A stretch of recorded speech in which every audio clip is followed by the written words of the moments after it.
You're listening to In Sickness, a podcast about caregiving with Allison Breininger and Justin Bima. Good morning, Allison. Hi, Justin. How are you?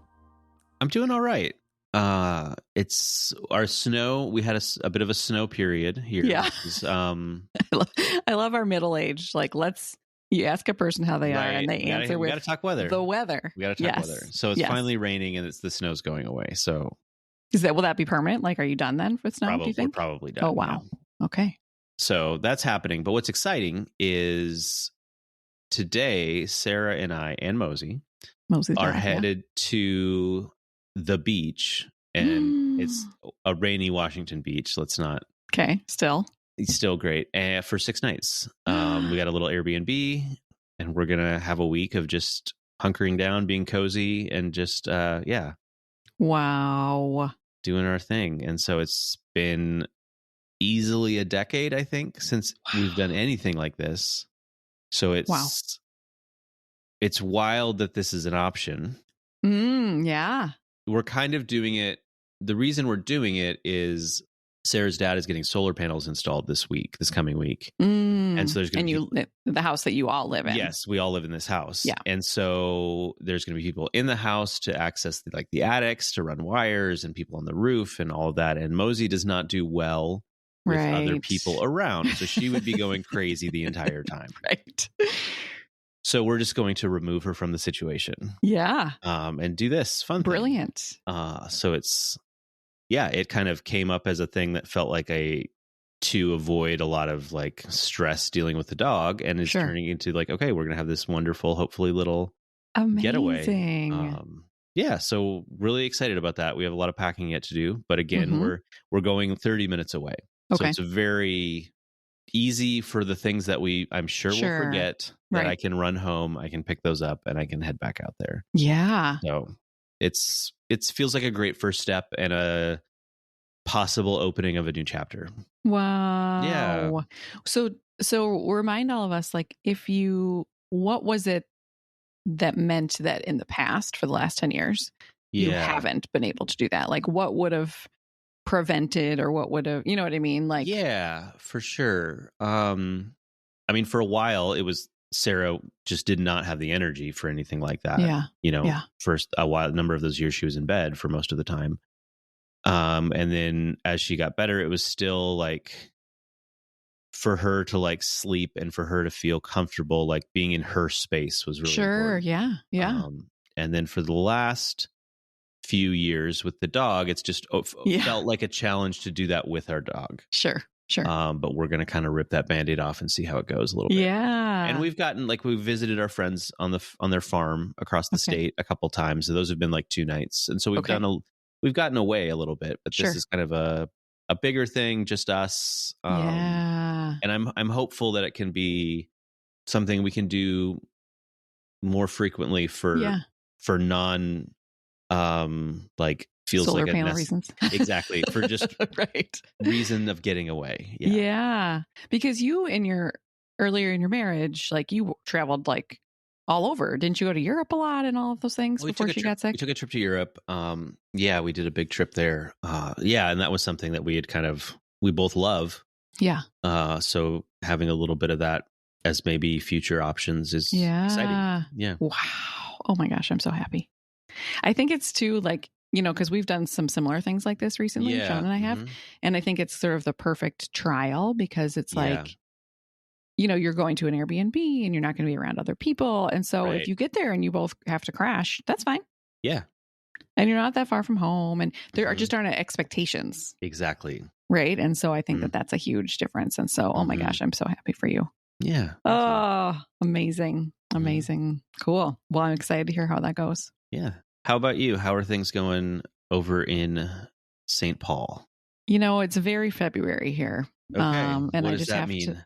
It means that we haven't seen the sun for a while. I will say I was driving home yesterday in the evening and it was 5:30 and it was still light out. Nice. So things are shifting.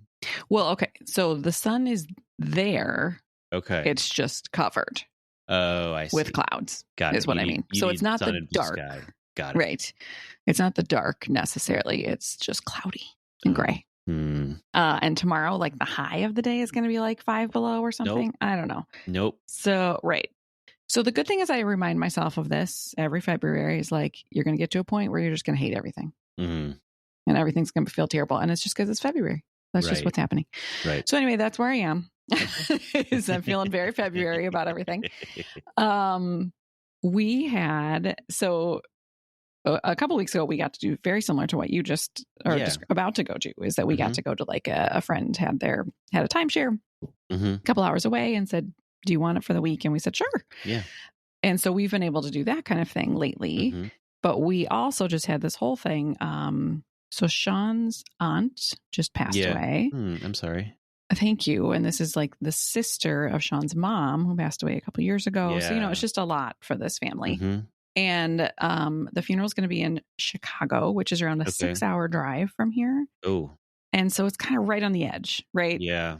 So we were like, we're going to go. We're going to go.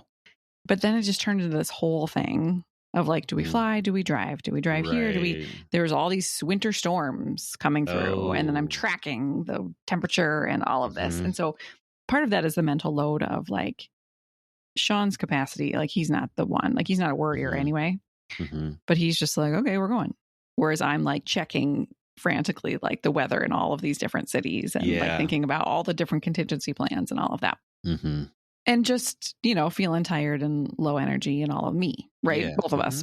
And so we made the decision to go and started driving. So we packed up the car. Oh, wow.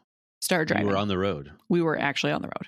And typically, like, I can feel like before a thing, I can be like nervous or whatever. But then once the day of the thing happens, I'm like, ta-da, let's go. So I did not. Okay. We were driving down the highway and I was like my brain or my body, something was yelling at me. This is a bad idea. This is a bad idea. Right. And I was feeling so tired. And I was saying to Sean, I was like, I want to gear up for this. Like, I want to be excited. We were going to spend the first night at our best friends from college at their house in Wisconsin. We were going to see all these relatives. But I was like, I just like daunted. It was the word that I kept thinking of. And so sort of the opposite of what we just said about for you, you're going to go to this Airbnb and you're just going to be, right? Yeah. This is like, okay, we're going to drive for 5 hours and then we're going to be at these friends' house and then we're going to be with them and then we're going to stay up in their house and then we're going to wake up. Like for like 4 days, it was just going to be like stuff and people. Yeah, right. Very different experience. And that's not the way that we roll. Do you know what I mean? Yeah. We like have an activity and then we need to rest. And so we like drove, we kept driving east while talking about this. Yeah. And I was just like, I just don't know. And I was like, is it a YOLO? And he's like, well, it's kind of a YOLO, right? You only live once because it's like all these relatives. And, but then, so my question for myself was, I was like, okay, I'm so tired and this is going to make me more tired. Yeah. But is it YOLO? So you just push through. Right. And so finally, like 40 minutes in, he was like, should we just pull over? Right. So we pulled over, sat in the parking lot, talked for a while, and then turned around and came home. Okay. And then it just all felt hard. Right. Yeah. And he was like, you can blame this on me. And which I appreciate, right? Because it feels like he's a clearer, reason. But in the end, it was more me that was like, I was like, I am tired in my soul. And I just don't know if I can do this, and he was like, I can help drive. And I was like, oh, I don't know, And so also knowing that like I would have to be on as a human, on as a caregiver, on as a driver for like 4 days. And I just didn't have it in me. Right. And so I even had a moment where I was like, I just don't know if we are the people who can do this. Like we just might not be those people. Right. Did it feel like there was expectation or obligation for you to be there? No, I think people were surprised when we said we were going to come. I think people expect us not to be able to. But once we had said we were going to come, Yeah. So certainly when we said we weren't, everyone's like, of course, no problem. Okay. It was more just like, okay, like, do we just keep not doing things? Right. Yeah. Because our life is hard and we're tired and we've gone through all the things. Or do we push through and do the thing? Because, you know what I mean? And so it felt really hard. And I think that can like roll into what we're going to talk about today is around other family members, right? This was just sort of supporting. So there's Sean, but then there was also supporting all of like, we were going to get to see his dad and his sister who we hadn't been seen for a while, and, you know, supporting his cousins. And, you know, we were just in this very same situation 2 years ago when Sean's mom died. And so to be able to support his cousins and, you know, and so, but it just felt like we are coming at this from a different level of energy and exhaustion than the other cousins. Cause like I'm thinking, well, these people are flying and these people are driving and they can do it. But then I was like, but we're different. Yeah. Which felt sad. Yeah. I was going to ask if there's like almost like a grief around like you feeling like, well, our life doesn't allow for that kind of thing. Yes, exactly. Yeah. That's how it felt. And which felt really sad. Yeah. To be like, well, all these other people have the energy to be able to like drive across the country in a snowstorm or fly in or whatever. Yeah. And we do not. And I think that the hard thing for me was that it was more my energy than his. Yeah. And I had to remind myself, like, Allison, you also have gone through all the things. Right. And so it makes sense that you also are tired. You have to overcome the, like, I'm the healthy one dynamic there to accept that, like, yes, I can also be a reason for us not to go. Right. Yeah. Yeah. So it was a lot. And then, you know, I was kept questioning, oh, should we have been there? Oh, then the roads didn't end up being that bad. Well, you know, all the things. But like in the end, I was like, there were so many moments this weekend when we were like here and still tired. And I was like, what if we were there? You're right. And then today we would have been like driving 6 hours back, you know, and like, so I don't know. I think that there was some grief around, like, we're just not those people. Because I was like, okay, if this was June and the roads were clear and maybe I wasn't in my February mindset, maybe, right? Yeah, right. But maybe not. And maybe we're just not people who can just make a quick trip to Chicago for a funeral, you know? Right. And that feels hard. Yeah, for sure. So that all just happened. Right. So I guess that sort of kind of ties into what we're going to talk about, but I did want to share that story. But what we are going to talk about is around relatives. Okay. And how often when we are caring for a person, we have our main person, but that's often not the only person we're caring for. Right. And so how often other relatives, whether that's parents or kids or aunts or uncles or cousins or whoever, or friends, also need care. Right. And then as caregivers, we end up like having to figure out how to balance that or maybe being expected to like be like, oh, well, you're the caregiver. So therefore, you know, you will take care of these people as well. Yeah. And how it can just like pile on, or maybe we even know better than others, like what support those people need, you know? So anyway, that's where we're going to go today, I think. Great. So initial thoughts from you about that. Yeah. So I think that this is a great thing to talk about because I think that there can absolutely, I can imagine just you become the expert of navigating the medical system as being a caregiver. You kind of are seen as someone who knows how all of that works and how to navigate that. Yep. And if there is someone in your family who is in need of more care, you're going to be seen as a resource for that. Right. And, you know, that's not all bad because you can be a real help there. Sure. But, you know, as you just talked about, like, we're exhausted. Yeah. That can feel like, really, I've got to do this too. Right. Imagine. Yeah. And so it feels like a scenario that would be something that a lot of people have to face. I feel like in my caregiving life, I think the fact that we don't have kids, the fact that our parents through that weren't in situations where they needed additional care, like that wasn't, it didn't feel like that was something that I personally had to face. Sure. But yeah, I could see it I guess I see it on two levels is where my mind goes to two places. Okay. That a lot of people probably have to deal with. One is like you have a sick kid. Yeah. And that's maybe like a short-term thing. Like they're home with the flu for a week, but sure. Like, you're going to be exhausted. Just having, they're in your proximity, they're under your care. You have to care for them in addition to your person. Like, right. it's a whole nother load. And then the other area where my mind kind of goes to is like a parent. Yeah. Like you have some siblings, your parents are getting older. They're starting to need more help. Mm-hmm. And because you are already a caregiver, because you have experience in this, your siblings kind of expecting you to take the lead. Yep.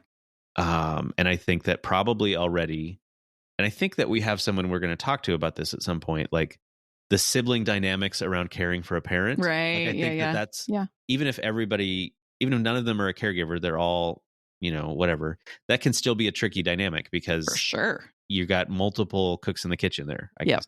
Yep. But to feel that expectation, maybe they don't need care right now, but you see that coming down the road and you feel like it's going to fall to me. Yep. Which, that's maybe not helpful to be thinking about 5-10 years in advance, but our mind goes to places and we can't necessarily always control that. Yep.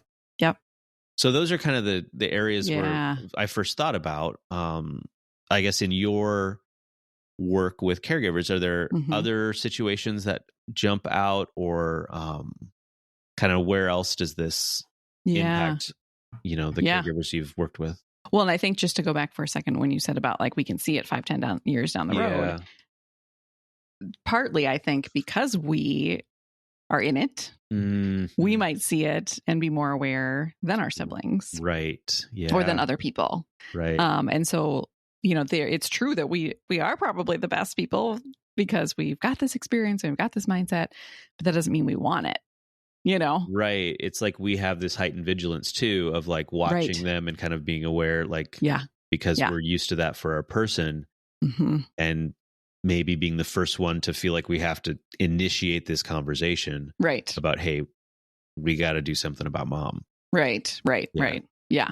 So I have a friend who was a caregiver for his spouse. And then his spouse passed away.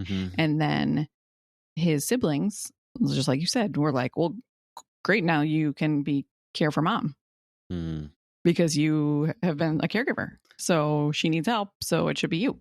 You're the one you're the expert. And he was like, do you know what I just did? Yeah. For the last 15 years? Like, right. No. Like, I want to pass. You know what I mean? And I can see it. I've heard of it both ways, right? Where I've heard people say, well, I was a caregiver for this person and then they passed away. And then all of a sudden this family member and then this family member. And now I've got a cousin. And I've got, that somebody becomes sort of like the family's designated. Right. And they just caregiver. Go through person and person. Yeah, absolutely. Person after person. And so this friend, like, and I'll have to check in to see like where that stands now. But last I had heard, he was sort of like, no, not it.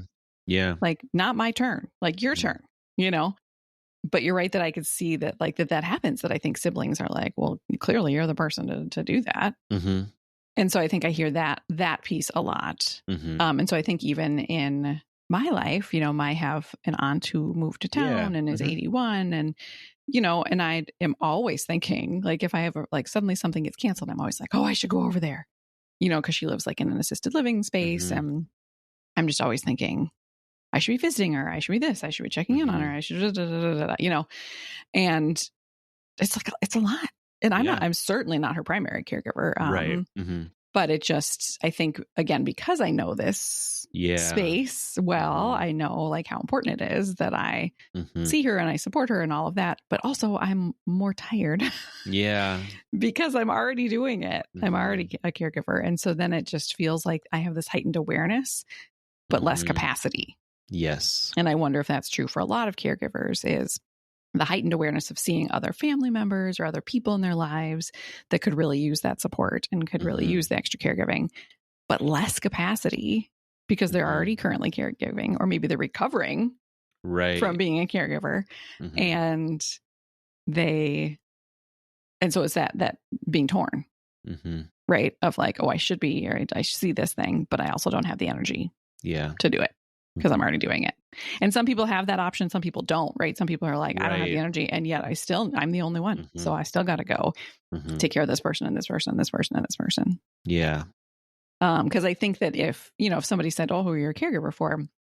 I would say, oh, it's my husband. Right. But then, it's like, well, but also, there's this person and this animal and there's, you know what I mean? Right. Like, I think our circle of people and creatures that we care for extends far beyond our one person. Right. But we often don't acknowledge or pay attention to or give credence to the time and energy we spend on all of those other relationships as well. Yeah. I wonder about, like, you get in this caregiving role, and I don't think this is true for everybody. This is not everybody's experience with it, but I think that it is not uncommon that through that experience, you have more empathy, you have more awareness of what other people are going through, and this, like, you want to help out and you want to support. And I think that one area that manifests is you see other caregivers supporting other caregivers. Yeah. Yes. Right. Yep. Like you post on, like, looking for help on stuff, and it's caregivers are coming to help you, and it's like, okay, where are the other people? We need those people too. Like, they should be the ones stepping up. Right. Exactly. But I think there's this mindset you get in or this way you're seeing the world or something, where it's like you want to get in there and help. And I think that this is an area where that also would manifest. Is, you see your aunt and you're like, well, I have time today, maybe, or it feels like you do, or it feels like you should, that, I'm not doing anything critical right now, that you should somehow step in and do something too, that it feels, or you see the gaps maybe in what they're not getting, and it feel compelled to find a way to fill that gap. Right. Just because of our experience and what we've seen and how our brains are kind of rewired. Right. To see things. Yeah. Right. Because we get it. Yeah. Right. I think that's the bottom line, is that we get it. And so it's true that, like, I'm doing this, like, mug drive for Caregiver Day, which is coming up on Friday, and asking people to, like, donate $18 to, like, so I can give out mugs at this cancer clinic. And who is it that's donating? It's all the caregivers. And it's because they're the ones that are like, I know what it would feel like to be at the doctor that day and have someone hand me this gift. Yeah. Right. They get it. So therefore they're the ones that are doing it, which is beautiful. But also I'm like, hey, non-caregivers, get in here. Right. And so I think that's the thing, is, like, because we get it, we want, and because we get, like you were saying earlier, we're so attuned, back to our nervous system conversation. Right. We have this heightened awareness of people's needs, and of medical spaces and emotional spaces and all of that. And so in that, like, where someone else might just be like, oh, she's fine. She's in your eyes. She's fine over there. She doesn't need that. Or this person doesn't need this. Like, we have the heightened awareness, and therefore feel the drive, like the caregiver gene thing is turned on. And so we're like, oh, I got to take care of everybody. Yeah. Right. Yeah. And we're tired. Right. So then there's that pull of how do I take care of everybody? And does it need to be me? Right. Do I need to be the one that does this for everybody? Right. Yeah. So let's maybe talk about a couple scenarios. Yeah. Maybe first, you've got, whether it's a parent or an older relative, right? Sure. Let's say, and you are the only one. Like, there's not, whether maybe it's you're an only child. Yep. And it's your parents, or you're the only one that lives in proximity. Sure. And so you're already caring for someone else. You're already exhausted. Like, how do you enter into that role, or how do you manage expectations with family who is maybe more remote as far as what you can actually do? Like, how do you manage that? Where do you start? Yeah. Yeah. I mean, I think part of it is recognizing, like, okay, I don't have the capacity, right? Like, I'm one human. And so, and maybe some of that might be like, maybe it's the kind of thing where there's places, if you look at these two buckets, maybe it's your spouse, and then I know it's a parent. Maybe there's more opportunities for someone else to step in and do some of the spouse stuff. Okay. Yeah. Right. Maybe the spouse has siblings, or, you know what I mean? So maybe you lighten that load so that you can come over here. But I think what we can't do, but we try to do, is just, like, do all of it for all of it. Yeah. And so one thing is that, like, look at both of them equally and say, okay, maybe somebody can step in over here so I can be over here a little bit. You said something about managing expectations. I think that's a huge one. And so even thinking about, the parent might say, well, honey, I thought you were going to come visit me every day at 5 p.m., And so setting up some boundaries to say, and this is true whether you're have another caregiving thing or not. But right. I would love to come visit you every Thursday. You know what I mean? And the other days I will give you a call, but the one day of the week that I'm able to visit you is Thursday. Or I'm going to between 3 and 5 p.m., I'm going to turn my phone off because that's going to be my time with my family. And I will answer your calls after that time, some of those things, because that can snowball pretty quickly into well, you have to do all the things for me, Right. So I think that's one piece. One thing you mentioned is maybe you're the only one in proximity. Right. And I don't know if we've ever talked here about remote caregiving. I don't know that we have. I've done webinars and stuff on it, but is that, I think people think, oh, if you don't live nearby, there's nothing you can do. Right. And I think there's actually a lot that you can do from far away. And so, especially now, right? You could have, you could deliver the groceries, you could deliver the meals, you could, hire the cleaning service, you can hire the lawn mowing, you know what I mean? A lot of those things can happen. You can do, I always have out of town people do the research on things. Yeah. You can research the doctors, you can research the cleaning service, you can be the one to call every day at 3 p.m. Yeah, right. You can FaceTime. You know what I mean? And so I think that people too often are well, I'm not in town. Yeah. Can't. And so instead, how can you, if you are the in-town person, delegate some of those things to the out-of-town people? So even if you are an only child, do you have an uncle, right? And you're hey, Uncle Joe, can you call Dad every Tuesday at 4:00 and just check in on him, right? No. And so how can you sort of widen those nets, both with your personal circles, but also with professional things having things delivered and yada yada, right? Yeah. Yeah. The thing that came to mind is, as you're talking about all that, is as a caregiver for a single person, it's so easy to lose yourself. And just, there's so much stuff to do. You feel your role feels like it's shifted, and you just, whether it's your identity, whether it's the things you used to love to do, or maybe still love to do, but there's no space or time for them. And I can only imagine that's magnified in these situations. Yeah. And I don't know that there is a clear answer to that, but I just want to acknowledge that for those of you, our listeners out there, who are in that situation. That's got to be just additionally so much to have multiple people that are dependent on you for so much, and to feel it's all of it falls on you, right? That everything we talk about as far as why caregiving is hard, you're experiencing it in exponentially greater and multiple ways. And that's a lot. It is. I'm glad you stopped to acknowledge that, because I think even about, again, I keep thinking about our nervous system conversation with Jacqueline, because I think that was so powerful. But think about the heightened awareness and being on and being vigilant for multiple people. Right. Right. And so you've got your person who's maybe in your house, but then you're also waiting for the phone call that did your dad just fall? Right. It's just just all these bombs just waiting to go off for different people. And some of that is even, you mentioned kids. And so yeah, for sure. I mean, one of the hardest things I think for years for me was being torn between Maya's needs and Sean's needs. And especially when she would get sick. Right. She'd get strep throat. And I would be I really want to snuggle in with you because I'm your mama. And I can't. I really feel I can't, because if I get it and then he gets it, and so even, and that's just a quote, typical parenting situation. Right. But but then you add on, you got this other relative and you got this other person. Right. And so just, you think about what's going on in our nervous system there with being alert. Yeah. And on edge and waiting for shoes to drop in with multiple people in multiple locations. And so then if you've got this person and you get the call from the nursing home that your dad fell, what does that mean for the appointment you were supposed to take your spouse to, and just the snowball. And I think part of it is, I did a webinar recently where I put up on the screen, I'm a carer for this guy.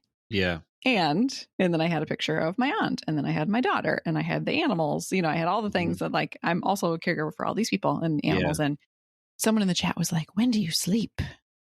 And but I was like, but this is what most of our lives look like. And I think that we don't stop to count the hours and the time and the energy we spend on all of the other people and animals. Right. Mm-hmm. And that I think it's important for us to do that. It might be a little depressing for a minute, but it's important for us to do that because otherwise we're just like, why am I so tired? Yeah. Mm-hmm. But when you're like, oh, it's because not only am I taking care of this person, but also I spent this many hours visiting that person, this many hours on the phone with that person, and this many hours at the vet with that one. And when you start to add it up, you can start to realize like, oh, I think it just gives you a clearer picture of the reality that you're living in. Right. That can help you be like, oh, I see what I'm doing. And then that might be able to help you figure out where those boundaries maybe need to be set a little bit, or what does need to be delegated, or at least to say like, oh, I'm just one little human trying to do all this. No wonder I feel tired and overwhelmed because I'm doing a lot. Yeah. So even just stopping to like log what your day looks like and how many people you care for in a day might create a mindset shift a little bit. Yeah. So the other scenario to talk through then as an example is siblings. As an example. Okay, you've got a couple siblings. One of your parents is needing more care. Yeah. And you've been a caregiver. Maybe you're not currently a caregiver for your partner. Yep. But you've a lot of life lived experience in that role. And your siblings are looking to you to take the lead. I think that's probably also a very super common. Yep. Super common situation. And I think part of it, I don't know, there's this, I don't know. I feel like some people have this reaction to caregivers is like, that looks, I could never do that. Right. Yes. This is like a very human, natural thing to be doing, to be caring for each other. Like, you're going to need to do this at some point. Right? Yeah. You can't avoid it. And so, it might be hard, but it's part of the deal. Right. In some ways, as a human, that like we should be caring for each other. Right. I don't know. But that's such a common and that's a way of being like, oh, must suck to be you. Bye. Yeah. Kind of thing. Right. I could never do what you're doing. Bless you. Right. I could never do what you're doing is a way of just being like, not going to be me. Do you know what I mean? And like letting us sort of like, they like bless and release it and walk away. Right. The other thing I think about when people say something like that is like, what if their spouse heard that, and how would they interpret that? Right. Like, cause you're really saying like, if my spouse got sick, I'm not taking care of them. Right. If you really break down what they're saying, and it's like such a strange response. It is. And it's all about them. Right. Yeah. It's all about them and their discomfort. Right. And I always think, well, I didn't think I could do this either. And like it's not like I want to do this. And, but I think it's a way of people just like pushing it off and being like, I could imagine a sibling being like, oh, but you're so good at this. I could never do it as well as you do. Right. So you should be the one to take care of mom, And I think it's often assumed that the female siblings are going to do it, that the local siblings are going to do it. And so then it just gets like piled on, right? Because it's like then that female local sibling ends up doing all the things. Right. And so I think that's how we can get into, and I'm so excited that someday, yes, we are going to have a friend of ours on to talk about the sibling thing. Cause then I'll just give a little sneak peek is that what she did with her siblings, she was the female local sibling. So she over time had both parents end up living in her house, and both of them ended up passing away in her house at different times. And then she had a sister who was in the medical profession who lived far away, and they made her like the chief medical officer of the family. And they were like, you're the one that's going to research this stuff, make the doctor's appointments, talk to the doctors, yada, yada. They had a brother who was far away, and they made him the chief finance officer. And they were like, you're going to do the bills, and you're going to do the taxes, and you're going to do the finances, and you're going to look up Medicare, or like all of that. And then the sister who was in the house, had the day-to-day stuff. She was like the CEO. But it wasn't just like, oh, well, you're there. I could never do what you're doing. So glad you're doing it. Bye. It was like, no, the other siblings, even though they were far away, had roles. So they almost set it up like a little business. Yeah. And they had roles that they could play as well. And I think that that's an important distinction to make, that it doesn't have to just be like the person who's always done it, the person who's there, the person who's a female, yada, yada. Right. And I think that also acknowledges that you have an aging parent. Like, there's more to caring for them than strictly the medical taking appointments. Like the financial piece of like managing their finances and making sure their bills get paid and like taxes. Like, that's a huge thing. Right. And that doesn't have to be someone local. Right. You know, maybe, you know, you have a sibling who's we can turn the table a little bit. You have a sibling who's a CPA. Well, like, right. Great. Okay, you're going to handle that piece. Exactly. And so, yeah, I think the acknowledgement that this is a bigger sphere of things than strictly taking mom to appointments. Yep. Can help maybe broaden the conversation to where your other siblings can be like, okay, yes, there is a lot going on here. These are things that I can help out with. And you can try to spread that load, you know, whether it's based on proximity, whether it's based on what each sibling kind of excels at, or however you break that up. I think that acknowledging the scope of what you're actually facing. Yeah. Yeah. And I think giving yourself the grace to not say, just because I am probably the best person for this task doesn't mean I have to do it. Yeah. Just because I now currently basically have like an honorary medical degree, right? And 14 years of experience doesn't mean that I need to be the caregiver for everybody else. Right. You know, there's this quote that I saw this morning that I want to share, that I hope it applies. I was thinking about it a lot as I thought about the debate about going to Chicago, because I was like, I am tired, and yet maybe I should just push through. Right. Is what I kept saying. So this is the quote: "Your best is what you can do without harming your physical or emotional health, not what you can accomplish by disregarding them." Wow. Right? Yeah. Your best is what you can do without harming your physical or emotional health, not what you can accomplish by disregarding them. So I think, attached to this conversation, in our brains as caregivers, whether that's current or former, we could be saying to ourselves, well, I should, I have the skills, I have the background, I have the blah, blah, blah. I should go help all the people, all the relatives. And I think, where can we say, what can we do that without harming our physical and emotional health? Right. And what are the things that we can do, and the things we can put in place to, so that we can say, like, not us, or whether that's handing it to a different family member or a business or a whatever, so that we can not feel like, of course, we're going to be the caregiver for everybody now, or even later. Like, I love that my friend, his wife had passed. And so they might be like, well, you have all this free time now. And he's like, actually, no. Yeah. No. And he put up that boundary, which I was like really impressed with. Yeah. So I think before we get into supporters, to like summarize a little bit, maybe, is that piece around, just because you're the best person for the job doesn't mean you need to do it. Piece around maybe like really taking a tally of like, what is it that you like, who are all the people in your life that you're currently taking care of, and how much time, energy is all of that taking? Yeah. And is there any way in place in which those things can be delegated and to humans, or humans, or businesses? What else am I forgetting in our summary? I think that's a pretty good summary. I think we talked about acknowledging the scope of what caring for like a parent could be, and how there's different areas that different people could take on, that there are a lot of things people who are not in proximity can do. Yeah. I think is an important thing to remember. So I think there's a number of those things to keep in mind. The other thing that I thought of and I wanted to bring up is, there are personality types where you just want to, like, peacemakers. Okay. Yeah. I have some experience with this. You too. I happen to live with one as well. Yeah. A discussion can feel like conflict. Sure.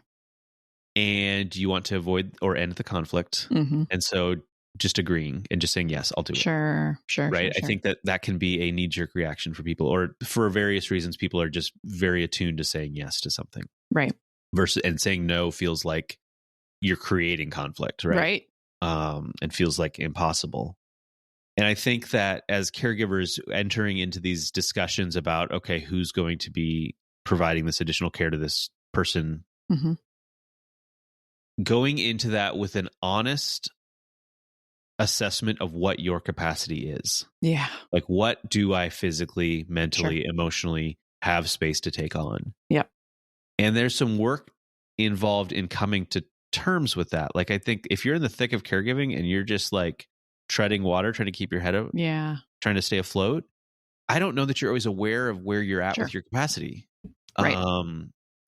And so I think, taking some time and talking through with someone, maybe like to realize that I don't have any additional capacity, or I have a very limited amount of additional capacity.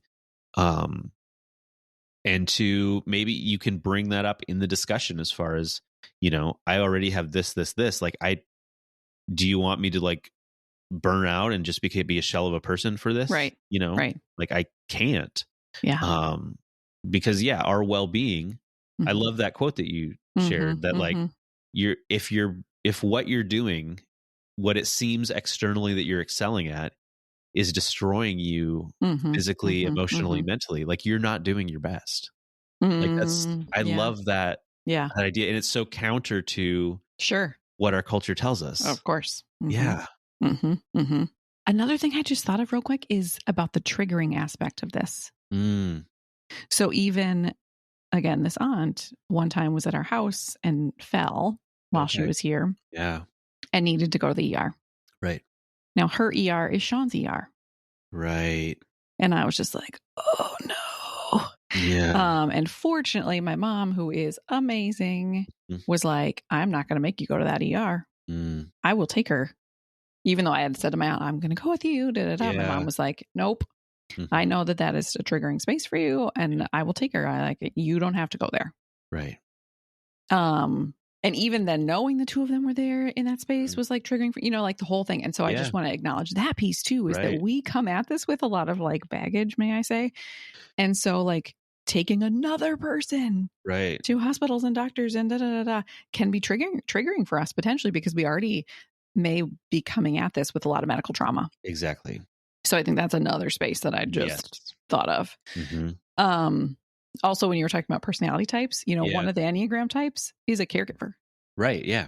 Like a number 2 is like an actual caregiver. And so it's even harder for them, because this is like part of their DNA is that I just want to like take care of the people, And so it can be even harder for those folks to say like, my plate is full. Yeah. You know what I mean?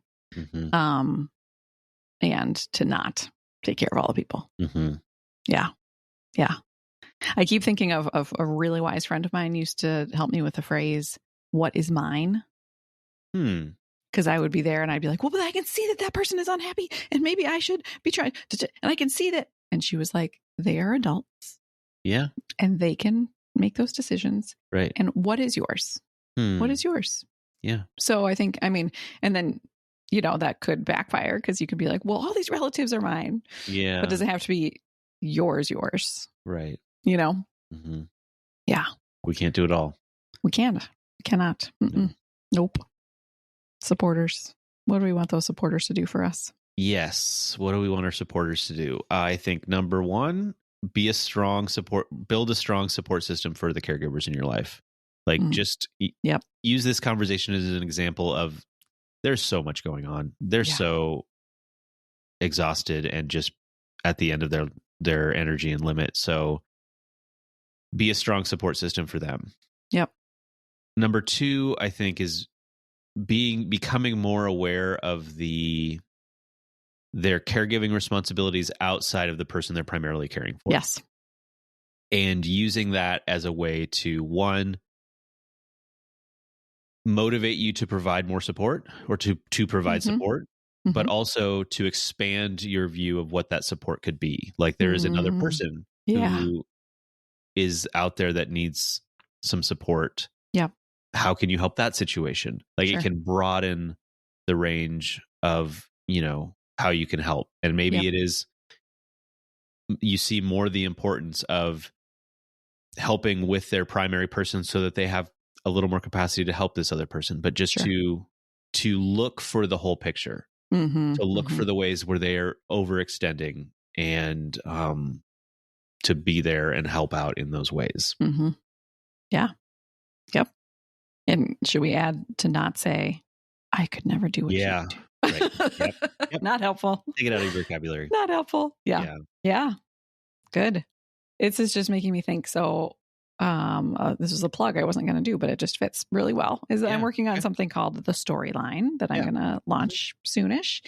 And one of the chapters, it's an online resource, but they're called chapters because it's called the Storyline, is called Creating Systems of Support. And all the things that are in that chapter relate exactly to what we talked about today. Yeah. So if you are, listening to this and it's springtime or later, go check out the Storyline because the chapter will be ready. Just because I think there's a lot of tools in there that can help people think through exactly what we talked about today and to start to delegate and all of those things. So great. Keep an eye out for that. Cool. Yeah. All right, my friend. Okay. Good to talk to you as always. Yeah. Good luck this week. Enjoy. Soak up the fact that you are out of the house with your wife for 6 days. Will do. And just enjoy that. And thank you. Next time I talk to you, we'll be that much closer to not being in February anymore. Working on getting out of the February. Yes. All right. Thanks, friend. I'll see you later. Okay. We'll see you. Bye. Bye. You've been listening to In Sickness. Find us online at insickness.care or on Instagram at insicknesspodcast. You can send your questions and comments to insicknesspodcast@gmail.com. If you enjoyed the show, please share it with a friend or fellow caregiver, or leave us a review on Apple Podcasts. Thanks for listening, and take care.